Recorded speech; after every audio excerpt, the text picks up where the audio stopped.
রুহানির দিক থেকে এই বেলায়েত তার মাধ্যমে কোন স্থানে কোন অবস্থায় প্রকাশ পেয়েছিল?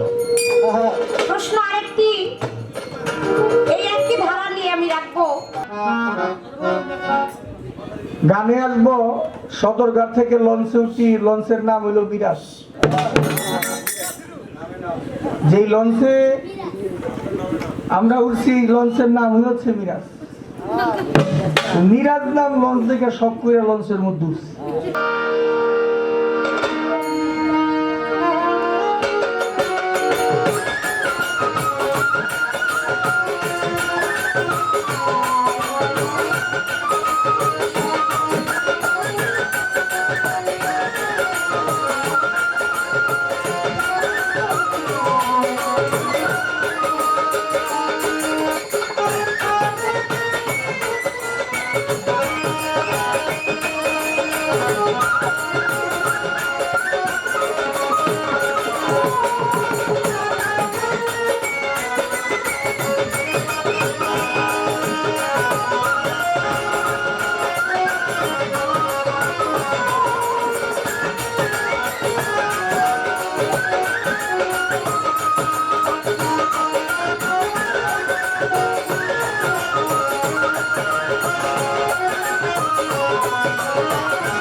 Karen Mia, bukan Mia,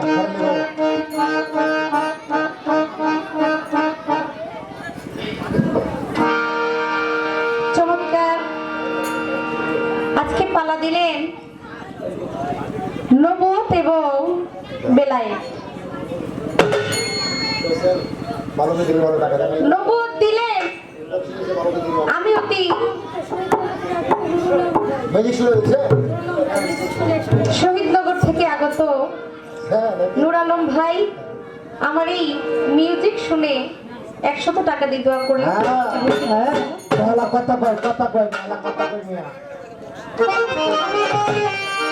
আজকে আমি অতি নগণ্য ক্ষুদ্রতম বাংলাদেশের সবচাইতে ছোট যদি কোনো শিল্পী থেকে থাকে আমি রোজিনা দেওয়ান। আমাকে দিলেন নবুয়তের ভূমিকায় এবং বাংলাদেশের সুনামধন্য গায়ক আমার শ্রদ্ধেয় বড় ভাই মিরাজ দেওয়ান সাহেব, তাকে দিলেন বেলায়েতের ভূমিকায়। তো প্রথমে আমার ইকবাল ভাই বললেন যে বোন আজকে তোমরা কি গান করবা? তোমরা যেভাবে শান্তি পাও আমরাও সেইভাবেই শান্তি পাবো। তো আমি বললাম যে ইকবাল ভাই আপনার বাড়িতে এসেছি মতি লেকটা, আমার বাবা যান, আপনারও বাবা আমারও বাবা, আর যার নামে আজকে মাহফিল সে আমাদের বাবা যান মতি লেকটা। বাবা যান কিন্তু আমাকে খুব আদর করতেন, অনেক ভালোবাসতেন। আমি যখন গান মানে পালা গান করি না, টুকিটাকি দু একটা গান করি, বৈঠকি গান করি, তখন থেকে আমি বাবা জানে সাক্ষাৎ পেয়েছি আর বাবা জানের সাথে তখন থেকে আমার সেই ভালোবাসার সম্পর্কটা ছিল। সেই ভালোবাসার টানে আজকে কোনো টাকার বিনিময়ে না, পয়সার বিনিময়ে না, শুধু এই ভালোবাসার টানে ঢাকা থেকে এখানে এসেছি। সেইটা আমার ইকবাল ভাই জানে। তো আজকে আমিও সেই আমার বাবা জানকে আমি মনে করবো আজকে আপনাদেরকে না, আমি আমার সেই মতি ল্যাংটা তাকে গান শোনানোর জন্য আজকে এখানে এসেছি। যদি তিনি গান শুনে, আর প্রথমেই আমি বলেছি জেসমানি অবস্থায় সুরতে যদি তিনি আমাদের মাঝে নাও থেকে থাকি, রুহানি সুরতে তিনি অবশ্যই আমাদের মাঝে রয়েছে। আর তিনি যদি আমাদের মাঝে না থাকতেন তাহলে এত সুন্দর মিলন মেলা এখানে হইতে পারত না। দেখেন এত কষ্ট করে ঢাকা থেকে কত মেহমান টাকা খরচ করে, পয়সা খরচ করে তারপরে এত দূর থেকে এসেছে। এটা কিন্তু সম্ভব হইতো না যদি আল্লাহ পাকের রহমত এখানে বর্ষিত না হইতো। তাই আমি সেই পালায় চলে যাব। আর নবুয়ত সম্পর্কে আজকে আমার ভাইজানের কাছে আমি এমন কিছু কথা জানতে চাইবো যেই আলাপ আলোচনা আমরা আগে কোথাও শুনি নাই। মানে বেলায়েত, আমার ভাই তো বেলায়েত আজকে।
নবীজি আমার কাবারও কাবা নূর নবীজির প্রেমে কাবা হয় মন্দওয়ালা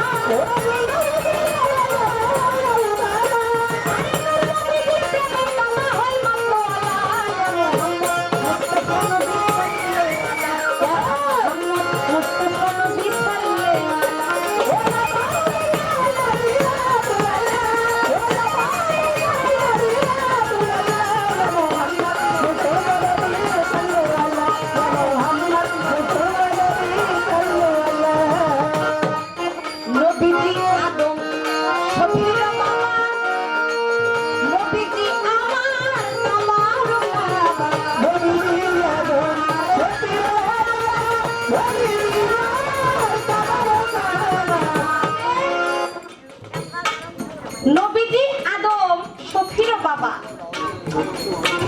নবীজি আমার কাবারও কাবা হ্যালো আমাদের আল্লাহ পাক দুনিয়াতে পাঠিয়েছে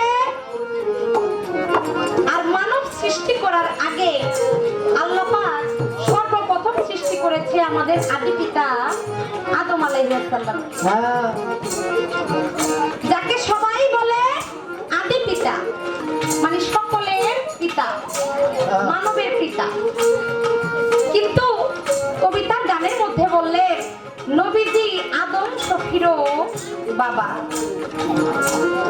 কিভাবে একদিন শীষ নবী আমার আদম আলাইহিস সালামকে বলছে আদম আলাইহিস সালাম শীষ নবীকে বলছে যে হে শীষ তোমরা জেনে রাখো আমি যদি নাও থাকি তবে দুনিয়ার বুকে যখন নাকি হযরত মুহাম্মদ সাল্লাল্লাহু আলাইহি সাল্লাম আবির্ভূত হবে তখন সকলে এই কলেমা পাঠ করবে যে লা ইলাহা ইল্লাল্লাহু মুহাম্মাদুর রাসূলুল্লাহ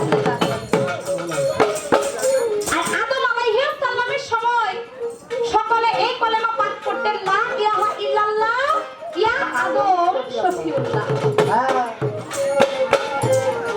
বলে নবী দুনিয়াতে আসার পরে এই কলেমা এই কারণে পাঠ করবে আমি হচ্ছি সবার আদি পিতা আমি সবার পিতা কিন্তু আমার পিতা হচ্ছে হযরত মুহাম্মদ সাল্লাল্লাহু আলাইহি ওয়াসাল্লাম শীষ নবী বলে কিভাবে আপনাকে তো মানব সৃষ্টি করার সময় প্রথমে আল্লাহ পাক আপনাকে সৃষ্টি করেছে কিন্তু এখানে আপনি বলতেছেন যে আপনারও পিতা নাকি হযরত মুহাম্মদ সাল্লাল্লাহু আলাইহি ওয়াসাল্লাম আদম নবী তখন বললেন যে আমাকে তৈরি করা হয়েছে মাটি দ্বারা আমার মধ্যে পাঁচটি জাত আগুন পানি বাতাস মাটি এই পাঁচটি জাত দ্বারা মানুষ সৃষ্টি করে না এই পাঁচটি জাত দ্বারা আল্লাহ পাক মানুষ সৃষ্টি করেছে আদম আলাইহিস সালাম বললেন যে এই মাটি তৈরি করেছে আল্লাহ পাক ওই মুহাম্মদী নূর দ্বারা আছে আগুন তৈরি করেছে আল্লাহ পাক ওই মুহাম্মদী নূর দ্বারা পানি তৈরি করেছে ওই মুহাম্মদী নূর দিয়ে বাতাস তৈরি করেছে ওই মুহাম্মদী নূর দিয়ে সমস্ত সৃষ্টির মূল হচ্ছে মুহাম্মদী আর আল্লাহ পাক গুপ্ত ধনাগারে যখন গোপন ছিলেন তার থেকে হঠাৎ করে তার ভিতরে যখন প্রেম জাগরিত হলো তখন হঠাৎ করে চমকে গিয়ে তার মধ্য থেকে একটি নূর এক ফোঁটা নূর ঝরে পড়েছিল আর সেই নূরটাই হচ্ছে আমার মুহাম্মদী নূর তারপরে সেই মুহাম্মদী নূরকে ভাগ করতে করতে পাক পাঞ্জাতন সৃষ্টি করলেন তারপরে আস্তে আস্তে দুনিয়ার যত সৃষ্টি সমস্ত কিছু ওই নূর থেকেই ভাগ করে সৃষ্টি করলেন আর সেই দিক দিয়ে হলো নবীজি আদম শফির বাবা এইবার আসেন নবীজি আমার কাবারও কাবা মা আমিনার গর্ভে যখন আমার দয়াল নবী ছিলেন বাবার কথা কি বিরক্ত লাগে না না মা আমিনার গর্ভে যখন দয়াল নবী ছিলেন শ্যাম শহরে বাণিজ্য করতে গিয়ে পিতা আব্দুল্লাহ তখন ইন্তেকাল করলেন আর যখন ইন্তেকাল করবেন সেই রাতে মা আমিনা ঘুমিয়ে স্বপ্নে দেখছে যে তার নাকের নাক ফুলটা হারিয়ে গেছে ঘুম থেকে স্বপ্নে দেখে মা আমিনা চিৎকার দিয়ে জেগে উঠলেন। চিৎকার দিয়ে উঠে বলে, দুনিয়াতে আমার বুঝি আর কেউ রইল না। কারণ নারীদের নাকফুল হারিয়ে যাওয়া মানে তার স্বামী এই দুনিয়া থেকে চলে যাওয়া, এইটা নারীরা বুঝতে বাকি থাকে না। মা আমেনা তখন কি করলেন, সকালবেলা ঘুম থেকে উঠে ওই কাবার দিকে রওনা করলেন। যখন কাবার কাছাকাছি এসে গেলেন, কাবার সামনে যাওয়ার সঙ্গে সঙ্গে ওই কাবা তখন আস্তে করে কাবার যত মানে ইটা বালু দিয়ে তো কাবা ঘর তৈরি করা, ওই ইটা বালুগুলি কাবাটা গলে পড়লেন। মা আমেনা তখন দুই চোখের পানি ছেড়ে দিয়ে বললেন, হে মাওলা গো, আমি এতই অভাগিনী যে আমাকে দেখে এই কাবা ঘর, আল্লাহর ঘর, সেই কাবা ঘরও নাকি ভেঙে পড়ে গেল। আমার মাওলার হুকুমে সেদিন ওই কাবা ঘরের যে পাথর, যে ইটা, সেইগুলি সেদিন কথা বলেছিল। আমার মাওলার হুকুমে আল্লাহর কাছে ওই কাবা ঘরের পাথর সেদিন প্রার্থনা করেছিল, মাওলা গো, তুমি আমার মুখের জবানটা খুলে দাও। আমি আজকে যদি আমার জগৎজননী মাকে আমি একটি কথা না বলতে পারি, তাহলে আমার বুঝি আর কখনো বলা হবে না। আল্লাহ পাক জবান খুলে দিল, আর ওই পাথর সঙ্গে সঙ্গে বলতে লাগলো, হে মা জননী, আপনি মনে কষ্ট নেবেন না, আমি আপনাকে দেখে ভেঙে পড়ি নাই। আমি হচ্ছে বিশ্বের কাবা। আমাকে দেখে বিশ্বের যত মানুষ আছে আমার মাঝে এসে সেজদা করে আল্লাহকে, সেজদা করে প্রভুকে। আর আমার কাবা হচ্ছে আপনার গর্ভে যে সন্তান ধীরে ধীরে বড় হচ্ছে, সেই হচ্ছে আমি কাবারও কাবা। সেই কারণে আমি কাবা, আমার কাবাকে দেখে আমি তাজিমি সেজদা না করে পারলাম না। তাই কবি বলে, নবীজি আদম সখীর মামা, নবীজি আমার কাবা, নবীজি আদম সখীর মামা, নবীজি আদম সখীর মামা, নবীজি আমার কাবা, নবীজি কাবা হয় মাতোয়ালা,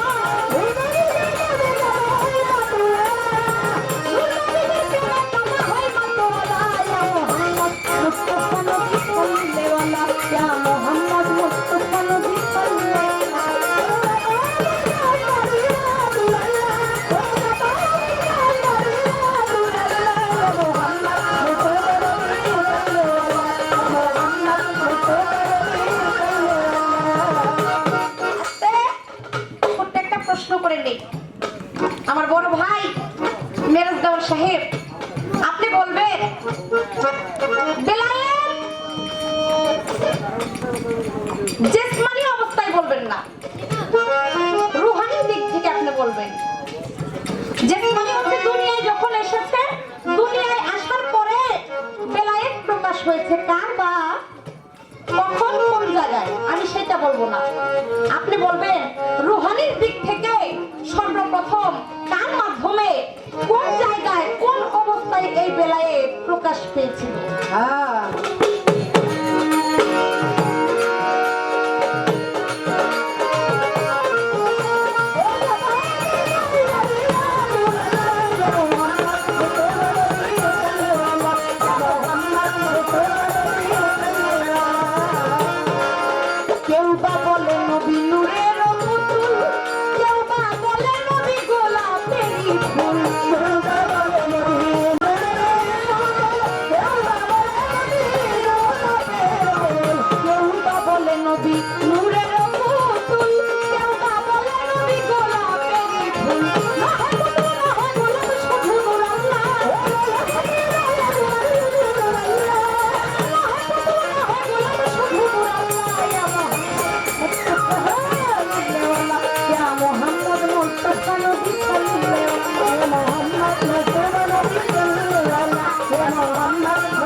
প্রশ্ন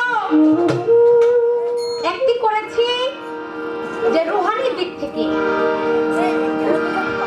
রুহানি দিক থেকে এই বেলায়েত কার মাধ্যমে, কোন স্থানে, কোন অবস্থায় প্রকাশ পেয়েছিল। প্রশ্ন আরেকটি, এই একটি ধারা নিয়ে আমি রাখবো যে নবুয়ত 570 খ্রিস্টাব্দে 570 খ্রিস্টাব্দে এই নবুয়ত প্রকাশ পেয়েছিল। আর আপনি বলবেন যে বেলায়েত কত খ্রিস্টাব্দে প্রকাশ পেয়েছিল, মানে দুনিয়াতে এই ধরাধামে জেসমানি অবস্থায়। এই দুইটি প্রশ্ন আমি করলাম, দেখে আমার দেওয়ান সাহেব আজকে কি জবাব দেয়, তার পাশাপাশি আবার কথা রাখার চেষ্টা করব।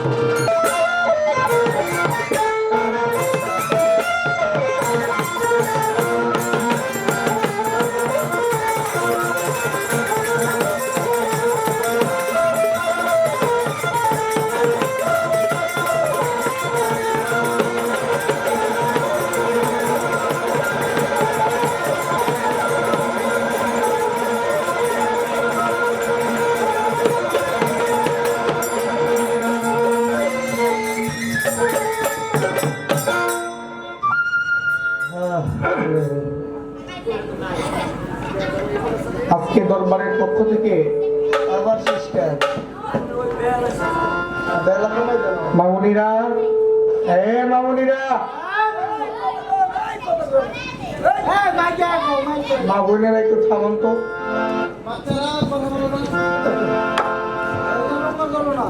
আমার মায়েরা কথা বলে না।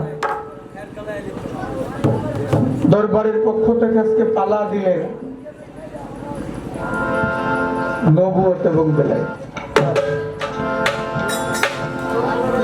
ভাইলেনটা কমাই দাও। হ্যালো হ্যালো হ্যালো, ভাইলেনটা কমাও।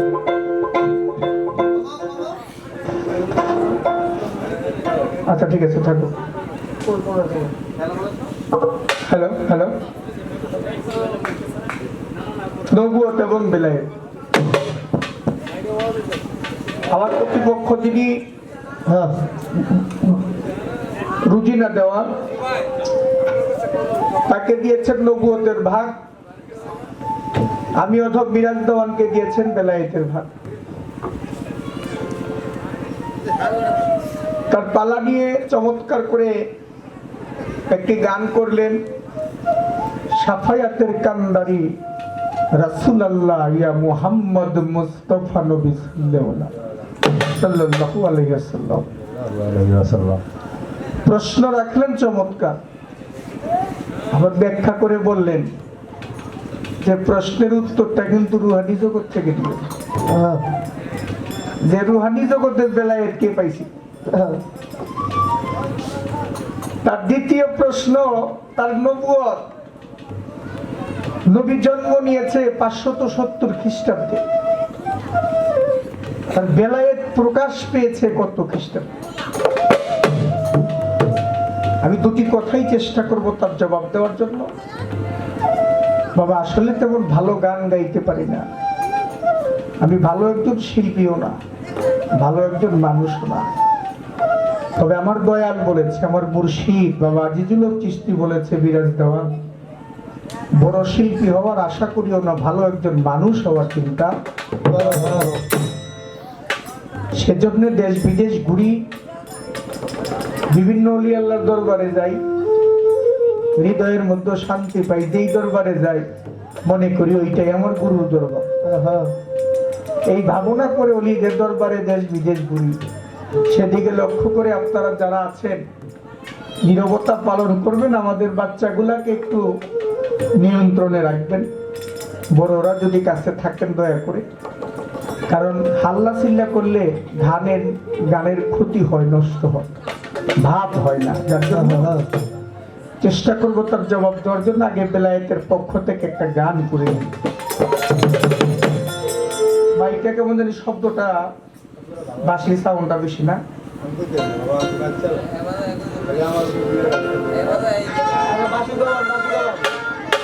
হ্যাঁ বাসি কমান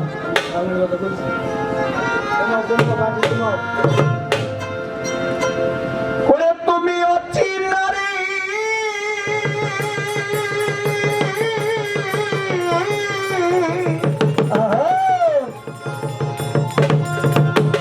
ওরে পাগল লাগি অচিনারে চিনতে হারিলে রে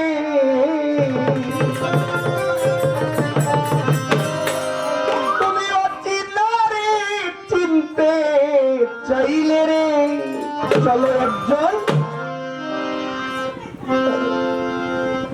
চলো যাইয়া ওলি আল মুর্শিদের সনে আল্লাহর আশিকান বসো ওলি আল্লাহর ধ্যানে যাবি যদি মাসুক রূপ দর্শনে আল্লাহ আশিকান বসো ওলি আল্লাহর ধ্যানে তো যাবি যদি মাসুক রূপ দর্শনে আল্লাহ আশিকান বসো যাইয়া ওলি আল্লাহর ধ্যানে মাসুক রূপ দর্শনে আল্লাহ ওলি আল্লাহর ধ্যানে তোরা যাবি যদি মাসুক রূপ দর্শনে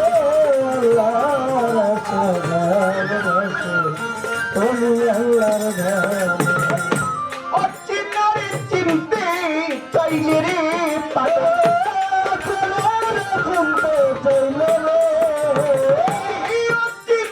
চিনতে চাইলে রে চলো যাই একজন চীনা লোকের শোনে চলো যাই একজন মতি ল্যাংটার শনি আল্লাহ আসে তার বসো ওলি আল্লাহর ধ্যানে যদি যাবি তোরা মাসুক রূপ দর্শনে আল্লাহ আসে কান বস যাইয়া ওলি আল্লাহর ধ্যানে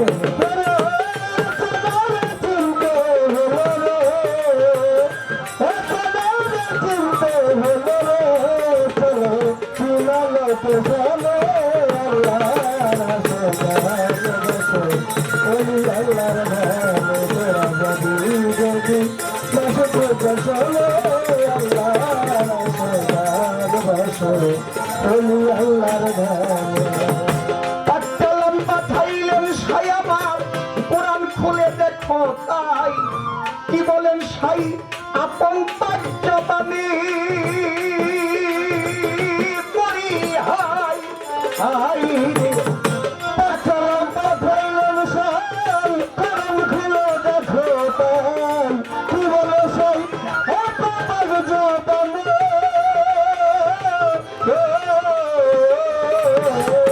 পাঠলাম পাঠাইলেন সাই কোরআন খুলে দেখো তাই তোমরা আমার কি বলেন সাই আপন পাঞ্জাবানি আল্লাহ বলে আমার রাসূলকে যে মানিবে নিশ্চয় সে আমাকে মানবে গো আমার রাসূলকে যে মানিবে নিশ্চয় সে আমাকে মানবে গো আল্লাহ বলে আমার রাসূলকে যে মানিবে নিশ্চয় সে আমাকে মানবে গো মোরা ছায়া কায়া দুই বস্তু একজনই আল্লাহ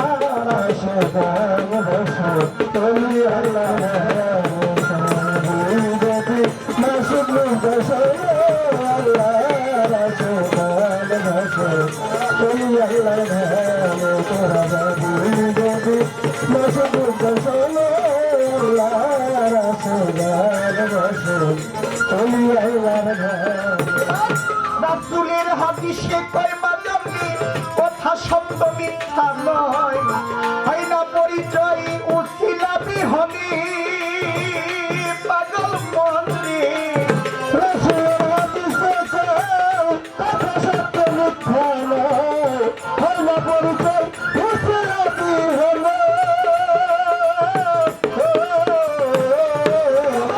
রাসূলের হাদিস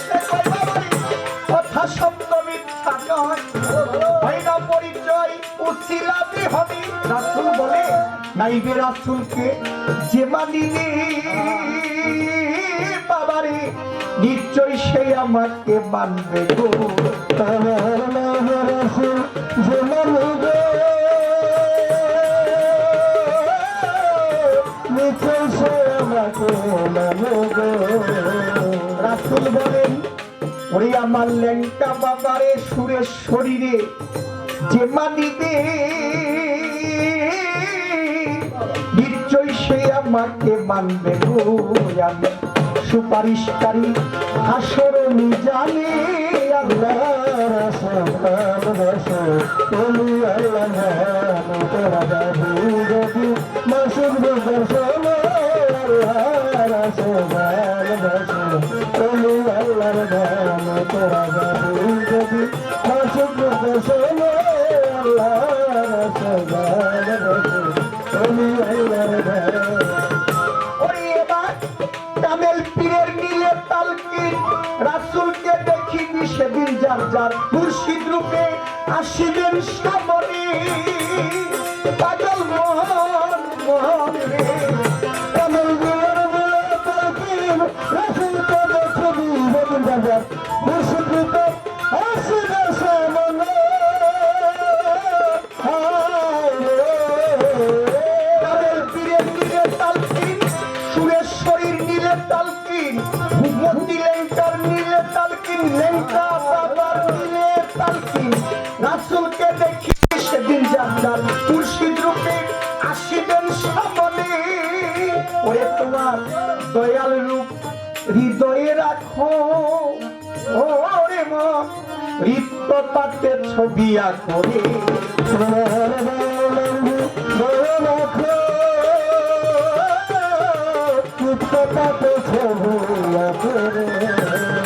ওরে তোমার দয়ালের নাম হৃদয়ে রাখো রে পাগল হৃদপাতে ছবি আঁকরে। আরে পর ধিয়ান বসিয়া নির্জনে আল্লাহ রাসূল ভালোবাসো তুমি আল্লাহ জানো তোরা যাবি যদি মাসুদ বসো আল্লাহ রাসূল ভালোবাসো তুমি আল্লাহ জানো তোরা যাবি যদি মাসুদ বসো আল্লাহ রাসূল ভালোবাসো তুমি আল্লাহ জানো। আল্লাহর ওলি দয়াল কাম আমার দয়াল কাদির জানাওয়া আল্লাহর ওলি আশেকা দয়াল বাবা কাদির চাঁদ বড় ধিয়ান সজল নয়নে পাগল মন মন রে। আল্লাহর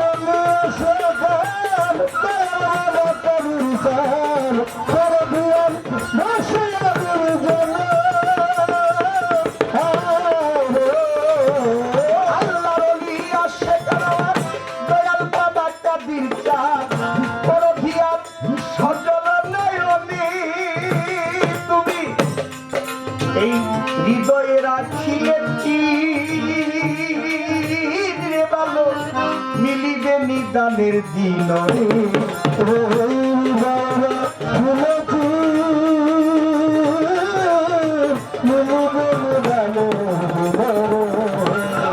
হৃদয়ে রাখিলে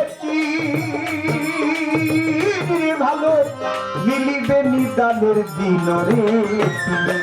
করবে কি আমি আল্লাহ রাসূল ভালোবাসো তুমি আল্লাহ জানো তোরা যাবি যদি মাসুদ বসো আল্লাহ রাসূল ভালোবাসো তুমি আল্লাহ জানো তোরা যাবি যদি মাসুদ বসো আল্লাহ রাসূল ভালোবাসো তুমি আল্লাহ জানো।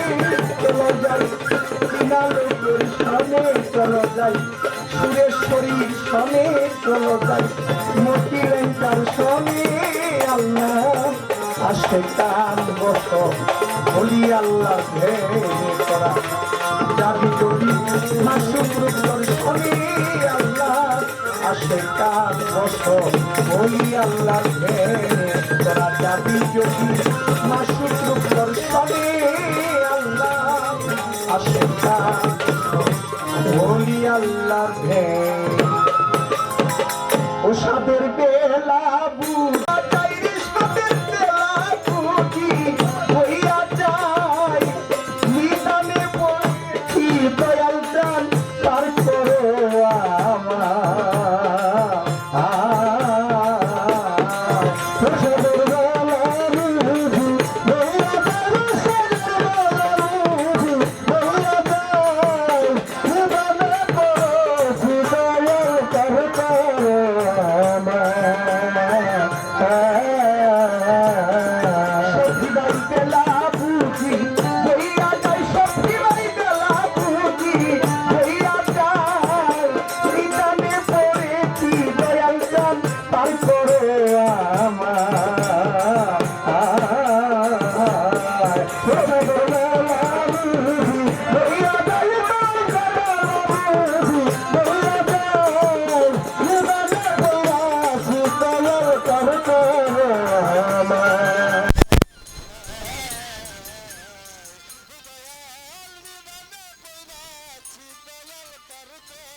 শফিলেঙ্কা ভাই আমাদের সুমন নুরি ভাই আমাদের আলী ভান্ডারী ভাই না আলী ভান্ডারী ভাই সবার প্রতি আমার প্রাণ ভরে ভক্তি ও সালাম রইল বকশিসের চিন্তা করি না গুণী ব্যক্তিদেরকে সম্মান দিতে অবশ্যই হবে তাই আমার এক মায়ের মতো আমাকে 100 টাকা দিয়ে পুরস্কৃত করে গেছেন তার প্রতি আমার সালাম ভক্তি রইল প্রশ্ন করেছে খুব চমৎকার বকশিস আইতেছে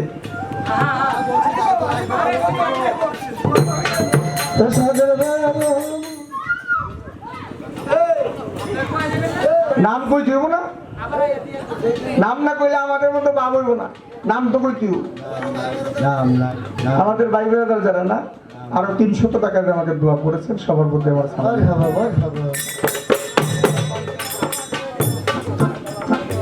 প্রশ্ন করেছে আমাকে চমৎকার দুইটা একটা করেছে রুহানি জগৎ হইতে বেলায়েত কে পেয়েছিল ছোট করে বাজাইবা গানের সময় কথার সময় ছোট মিউজিকের সময় যা মনে তাই হয়ে গেল আর বাজাইবা নাকি জুয়ান পোলা না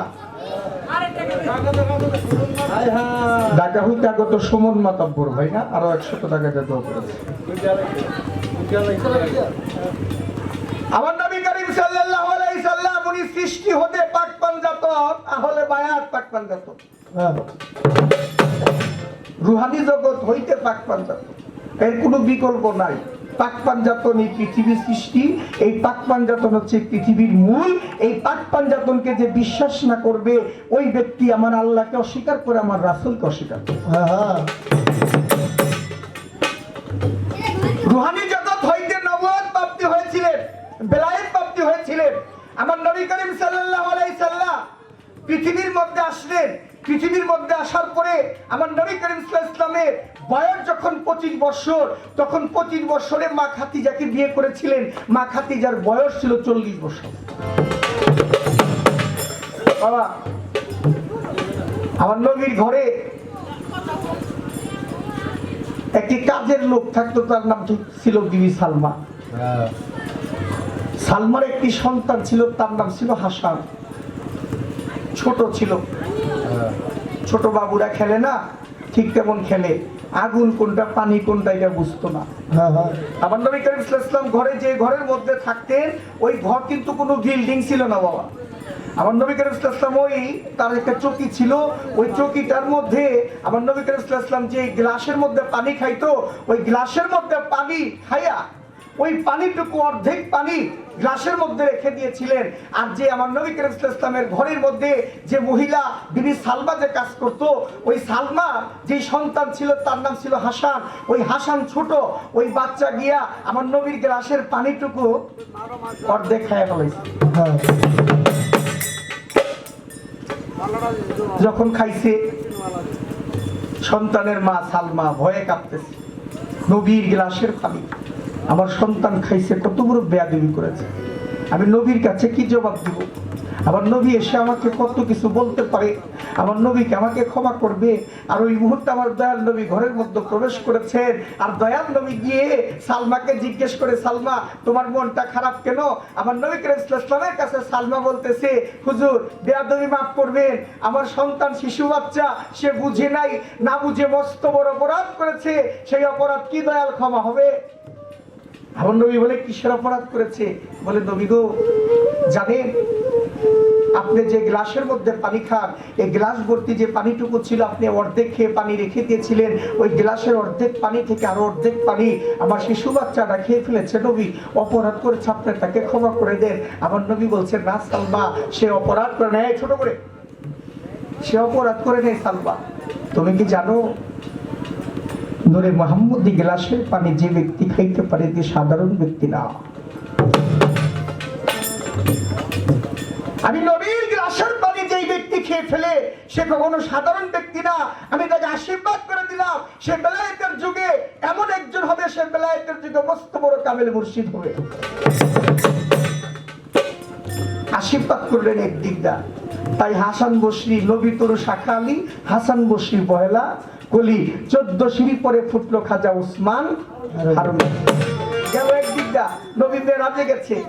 বড় পীর আব্দুল কাদের জিলানী জীবনীতে প্রমাণ করে, আমার নবী করিম সাল্লাল্লাহু আলাইহি ওয়াসাল্লাম যখন মেরাজে যায়, তখন ওই আরাফাতের ময়দানে শত শত বুরাক বাঁধা ছিল। ওই বুরাকের মধ্যে একটি বুরাক ছিল দুর্বল, অনেক দুর্বল, যেই বুরাকটা দাঁড়াইতে পারে না ঠিক মতো। ওই বুরাকটা নবীর অপেক্ষায় ছিল। কেন? আমার নবী কি আমার পৃষ্ঠে করে আল্লাহর দিদার লাভ করতে যাবে? আমার নবী অন্তরের কথা বুঝতো, আমার নবী মনের ভাষা বুঝতো, আমার নবী গায়েবের খবর জানতো। সে নবী করিম সাল্লাল্লাহু আলাইহি ওয়াসাল্লাম বুরাকের কাছে গিয়ে বলে, বুরাক কিরে, তোর মনটা খারাপ কে? তুই কাঁদিস কেন? বুরাক চোখের পানি ছেড়ে দিয়ে বলে, ইয়া রাসূলুল্লাহ, আপনি যাবেন আল্লাহর দিদার লাভ করার জন্য। নবী গো, শত শত বুরাক আছে, এখানের মধ্যে সবাই তো সবল, আমি একা হচ্ছি দুর্বল। ও নবী, আপনি কি আমার পৃষ্ঠে করে আল্লাহর দিদারে লাভ করতে যাবেন? বুরাক বলেছিল নবীকে, আর নবী বলেছিল বুরাককে, বুরাক রে, আমি যাইতে পারি, একটি শর্ত আছে। কয় কি? ও বুরাক, আজকে যেমন তোর পৃষ্ঠে করে আমাকে সেই সিদরাতুল মুনতাহা পর্যন্ত নিয়ে যাবি, মেরাজে যাওয়ার জন্য সাহায্য করবি, আমাকে কথা দিতে হবে, আমাকে যেই পৃষ্ঠে করে তুই আজকে আল্লাহর দিদার করার জন্য নিয়ে যাবি, কাল হাসরের ময়দানে আমার যারা দুর্বল উম্মত থাকবে, আমাদের উম্মতদেরকে তোর পৃষ্ঠে করে ফুল ফেরা পার করবি। বুরাকে রাজি হয়ে গেল।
মতান্তরে 3টা মতান্তরে 4টা উটকে একত্রিত করে একটা মঞ্চ তৈরি করে ওই মঞ্চের মধ্যে দাঁড়াইয়া আমার মাওলা আলীর ডান হস্তকে উত্তোলন করে বলেছিল, মান কুনতুম মাওলাহু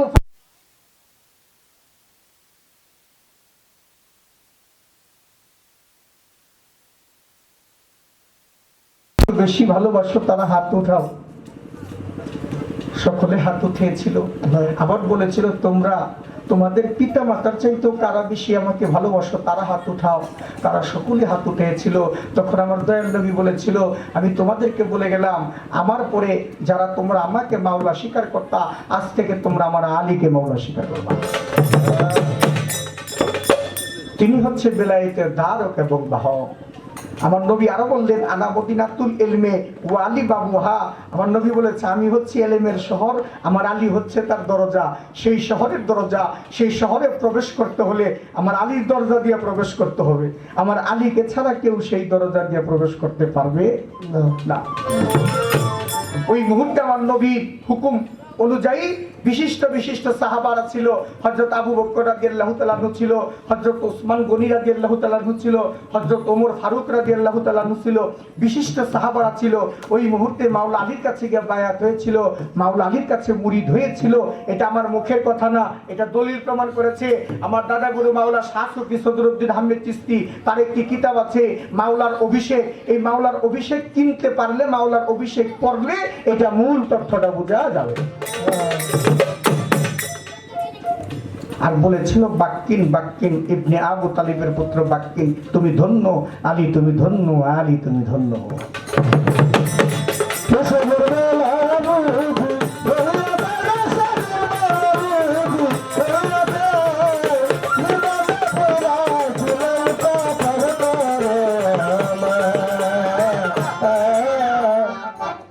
বেলায়েতের বিষয় বাবা, এটা স্কুল মাদ্রাসায় লেখাপড়া করে এই বেলায়েত পাওয়া যাবে না।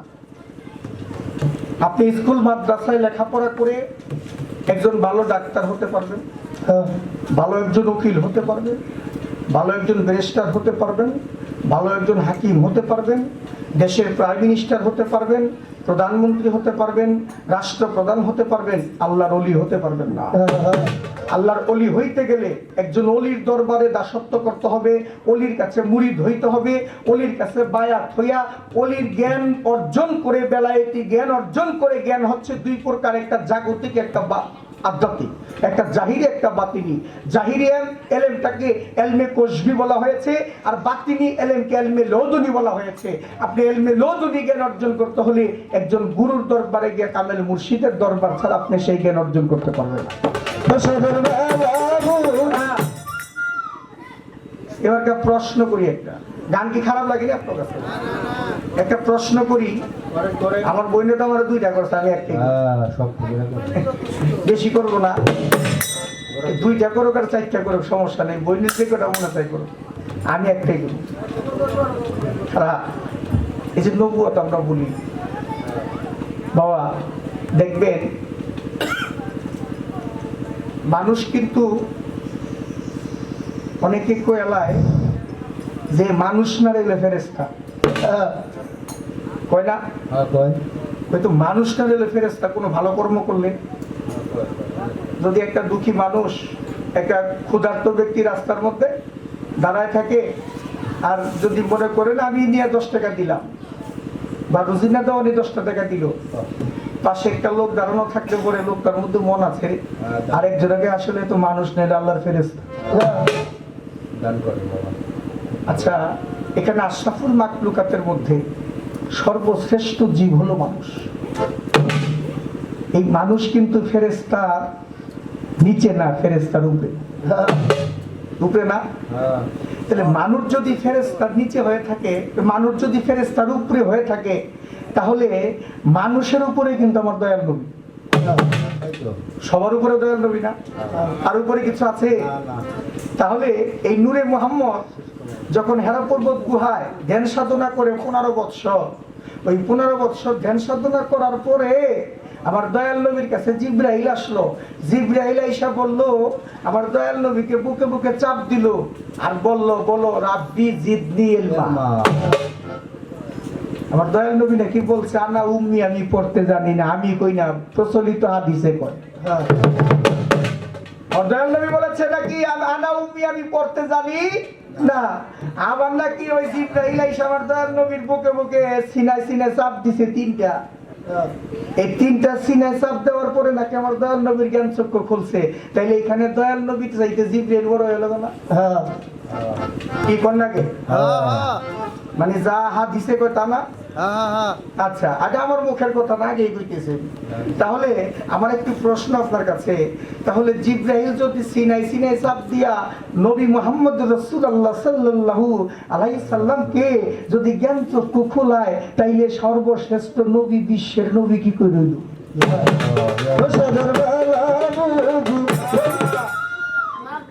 হ্যাঁ, খালি যাইলে চলবো না তো আজকে।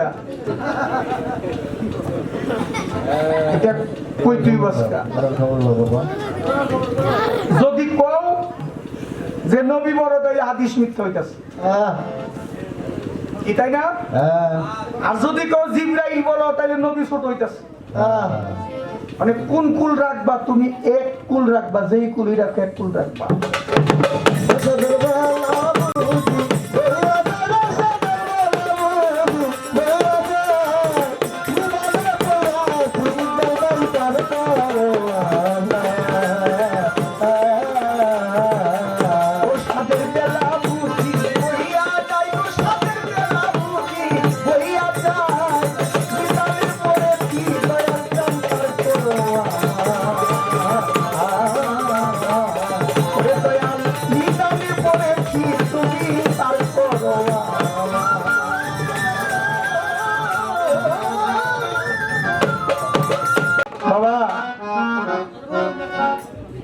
গানে আসবো সদরঘাট থেকে লঞ্চে উঠি, লঞ্চের নাম হইল মিরাজ। যেই লঞ্চে আমরা উঠছি, লঞ্চের নাম হচ্ছে মিরাজ। মিরাজ নাম লঞ্চ থেকে সব করে লঞ্চের মধ্যে উঠছি, আমার নামের নাম ওই কি পট্টি জানি কয়টা সাইটনল আছে না? সাইটনল আইসা লঞ্চ তো আর সামনে বাড়ে না। চিন্তা করি, লঞ্চ সামনে, আমরা দোতলায় বসা, লঞ্চ সামনে বাড়ে নাকি? নিচে নেই মাঝে এদিকে মেশিনের মধ্যে লোকজন চতুর্দিক দিয়ে বইয়া কাজ করতেছে। জিজ্ঞেস করি ভাই কি হয়েছে? কয় ভাই পাংখা ঘুরে না। পাংখা ঘুরে না তাহলে কি হবে? সমস্যা।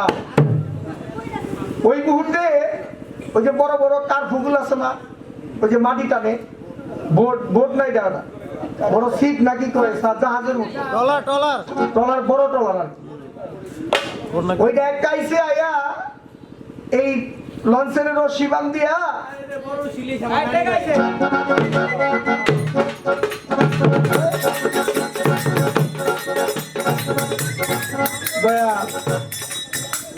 ইকবাল ল্যাংটার নানি না? আমারও তো নানি। আমার 100 টাকা দিয়ে আমার করলো এই ওই যে টলারটা, সেই টলারের মাঝে আমার পরিচিত। তো চাইদি দূর থেকে আমার চা দিছি, এক কাপ চা খাইছি। ওই টলারের মধ্যে লঞ্চটা বাইন্দা সামনে আগাইতেছে।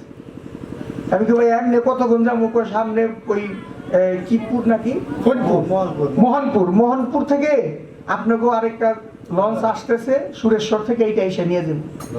মোহনপুর পার হয়েছে মতো ওই সুরেশ্বর থেকে আরেকটা লঞ্চ গেছে, ওইটাই বান্ধিয়ে অল্প একটু 10 মিনিটের মতো চলছে, ওইটাও নষ্ট হয়েছে। মনে মনে কই বাবা ল্যাংটার দরবারে যাইতেছি, তুমি কোন খেলা খেলতেছ? তুমি কি দেখো না আমরা যাইতেছি তোমার বাড়িতে? আরে আমরা শত পাপী হইতে পারি, এই লঞ্চের মধ্যে কিন্তু একজনা জ্ঞানী ব্যক্তি, ভালো মানুষ নাই, তুমি তাদেরও ছেলে, তোমাদেরকে নিয়ে যেতে পারো। চিন্তা করলাম কি করা যায়। এক ছিলেন মুর্শিদকে স্মরণ করার পরে যখন আপন মুর্শিদকে স্মরণ করলাম, বাবা নিদান পড়েছি, রক্ষা করো, কারণ নদীর মাঝখানে যে কোনো মুহূর্তে ডাকাতি দিতে পারো, বিপদে পড়েছি, তুমি রক্ষা করো। ঠিক কিছুক্ষণ পরে ওই যে লঞ্চটা গেছিল, ওই লঞ্চটা ভালো হয়েছে, ভালো হওয়ার পরেই ওই লঞ্চটা এবার তাই না আমাদের সুরেশ্বর ঘাটে নিয়ে আসছে। আল্লাহর ওলিদের খেলার কোনো শেষ নাই। সেখানে একটা গান গাই।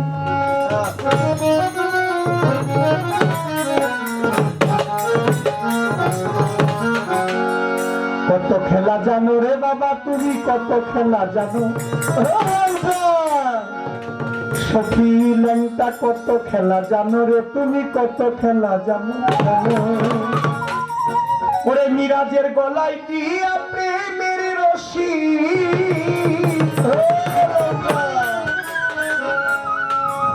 সুমন ভাই রে, আলী ভাই মিরাজের গলায় দিয়া প্রেমের রশি, তুমি আস্তে ধীরে টানো রে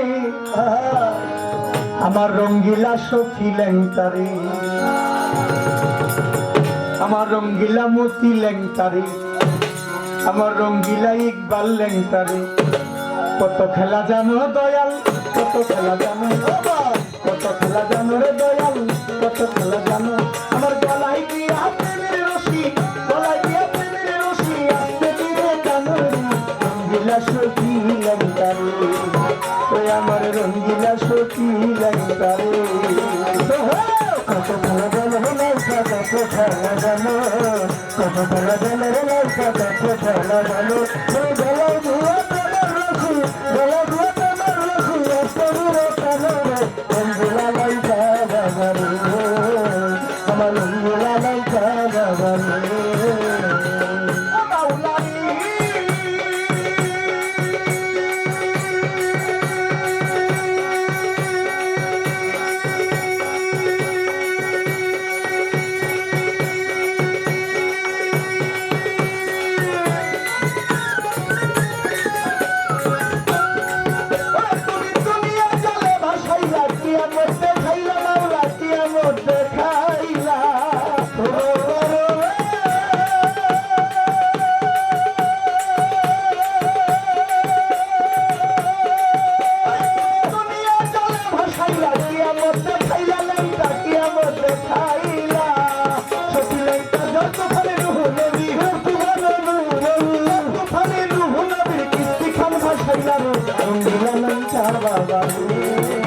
আমার রঙ্গিলা ভান্ডারি মাওলা রে, কত খেলা জানো রে নৌকা, কত খেলা জানো, কত খেলা জানো রে নৌকা, কত খেলা জানো। গলা ধুয়া তোমার রশি, গলা ধুয়া তোমার রশি, আস্তে ধীরে টানো রে রঙ্গিলা ল্যাংটা বাবা রে, আমার রঙ্গিলা ল্যাংটা বাবা রে।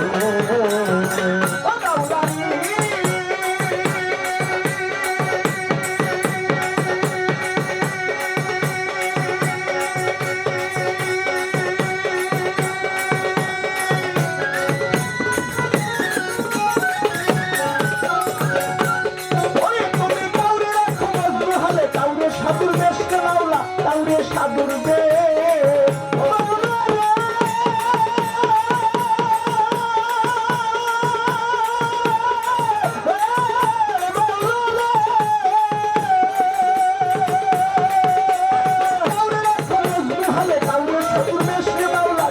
সাধুর বে ওই আমার ঘর বাড়ি ছাড়িয়া তাহলে ছাড়িয়া তাহলে ঘুরাও নানান দেশরে রঙ্গিলা সখী ল্যাংটারে, ওই আবার রঙ্গিলাস আলী ভান্ডারি রে। কত খেলা জানো রে নৌকা, কত খেলা জানো, কত খেলা জানো রে নৌকা, কত খেলা জানো। আমার গলায় ধুয়া তোমার রশি, গলায় ধুয়া তোমার রশি, আস্তে ধীরে টানো রে রঙ্গিলা সখী ল্যাংটারে, আমার রঙ্গিলা সখী ল্যাংটারে।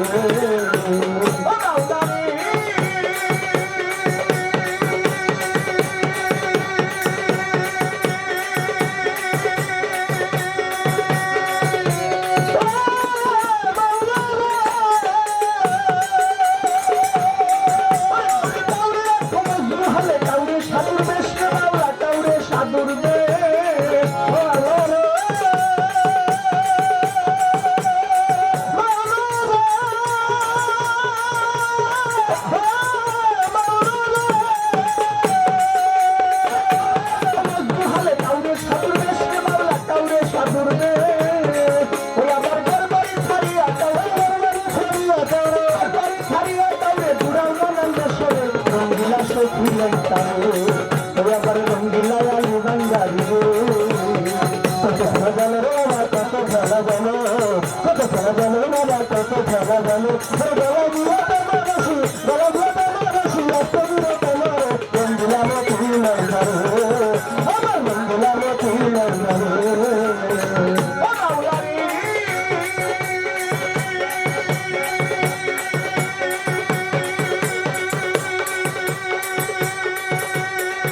সখী লেঙ্কারে আমার রঙ্গিলা সখী লেঙ্কারে কত খেলা গেল না কত খেলা গেল কত খেলা গেল না কত খেলা গেল আমার গলা দিয়ে তোমরা বসু গলা দিয়ে তোমরা বসু নষ্ট দিয়ে তোমরা রঙ্গিলা সখী লেঙ্কারে আমার রঙ্গিলা সখী লেঙ্কারে